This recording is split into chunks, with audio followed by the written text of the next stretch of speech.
Assalamualaikum warahmatullahi wabarakatuh. Perkenalkan, nama saya Said Fadlial Maskuri dari kelas 4B PJKR dengan NPM 221063107047. Ingin memaparkan materi tentang sistem pengungkit beserta pengertian, contoh, dan implementasinya pada tubuh manusia. Pengertian sistem pengungkit pada tubuh manusia merujuk pada prinsip-prinsip fisika yang diterapkan pada struktur anatomi dan mekanisme gerak tubuh untuk menghasilkan kekuatan atau gerakan yang diinginkan. Prinsip ini didasarkan pada penggunaan titik tumpu, gaya, dan momen gaya untuk mencapai tujuan tertentu, seperti mengangkat beban atau melakukan gerakan. Faktor-faktor utama yang mempengaruhi dalam sistem pengungkit pada tubuh manusia meliputi: yang pertama ada titik tumpu atau fulcrum. Titik tumpu adalah titik di sekitar mana sebuah benda berputar atau bergerak dalam tubuh manusia. Sendi-sendi bertindak sebagai titik tumpu yang memungkinkan gerakan. Contohnya adalah sendi-sendi seperti siku, lutut, dan pergelangan tangan. Kedua, lengan pengungkit atau lever. Lengan pengungkit adalah bagian yang bergerak dalam sebuah sistem pengungkit. Dalam tubuh manusia, tulang dan otot berperan sebagai lengan pengungkit yang menghasilkan gerakan atau kekuatan. Contoh lengan pengungkit dalam tubuh manusia adalah tulang lengan atas dan tulang paha. Yang ketiga ada beban atau load. Beban adalah objek atau resistensi yang diangkat atau dipindahkan dalam sistem pengungkit. Dalam tubuh manusia, beban bisa berupa berbagai macam benda atau massa yang diangkat atau dipindahkan oleh otot-otot. Yang terakhir ada gaya atau effort. Gaya adalah gaya yang diterapkan untuk menggerakkan atau mengangkat beban dalam sistem pengungkit.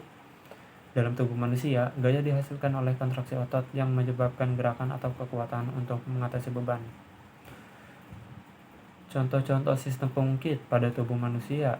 Ada beberapa contoh sistem pengungkit yang terjadi pada tubuh manusia, di mana struktur anatomi tertentu dan prinsip-prinsip fisika digunakan untuk menghasilkan gerakan atau kekuatan. Contohnya adalah lengan atas saat melakukan bicep curl. Pada latihan bicep curl, lengan atas dan lengan bawah berperan sebagai lengan pengungkit. Sendi siku bertindak sebagai titik tumpu atau fulcrum. Otot bisa berkontraksi untuk mengangkat beban menuju bahu, menciptakan gerakan pada lengan pengungkit. Kemudian melakukan push up. Lengan atas berperan sebagai lengan pengungkit. Sendi siku bertindak sebagai titik tumpu. Berat tubuh atau beban diterapkan pada lengan atas. Kontraksi otot dada dan tricep menyebabkan gerakan naik turun mengatasi beban. Kemudian mengangkat benda menggunakan lengan. Lengan atas berperan sebagai lengan pengungkit. Sendi siku bertindak sebagai titik tumpu. Berat benda atau beban diangkat oleh kontraksi otot lengan atas seperti bicep dan tricep. Kemudian berjalan. Kaki dan sendi panggul berperan sebagai lengan pengungkit. Sendi panggul bertindak sebagai titik tumpu. Berat tubuh atau beban diangkat dan didorong maju oleh otot-otot kaki, menghasilkan gerakan maju saat berjalan. Kemudian menggunakan tangga. Kaki dan sendi lutut berperan sebagai lengan pengungkit. Sendi lutut bertindak sebagai titik tumpu. Berat tubuh atau beban diangkat saat menaiki tangga oleh otot-otot kaki dan tubuh didorong ke atas menggunakan otot-otot betis. Kemudian implementasi sistem pengungkit pada tubuh manusia. Sistem pengungkit pada tubuh manusia mengacu pada prinsip penggunaan struktur anatomi tertentu untuk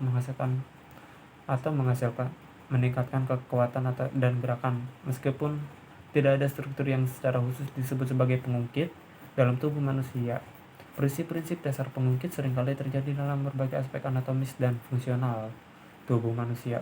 Berikut contohnya. Yang pertama ada tulang-tulang dalam tubuh.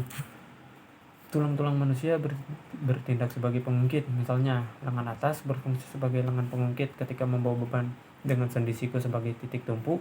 Begitu juga tulang paha berfungsi sebagai pengungkit ketika berjalan atau berlari. Kemudian, sendi-sendi dalam tubuh. Sendi-sendi seperti siku, lutut, dan pergelangan kaki berperan sebagai titik tumpu untuk gerakan pengungkit. Mereka memungkinkan otot-otot untuk memberikan gaya ke objek yang diinginkan. Selanjutnya ada otot-otot. Otot-otot tubuh manusia bertindak sebagai pembangkit gaya untuk menggerakkan tulang pada sendi-sendi.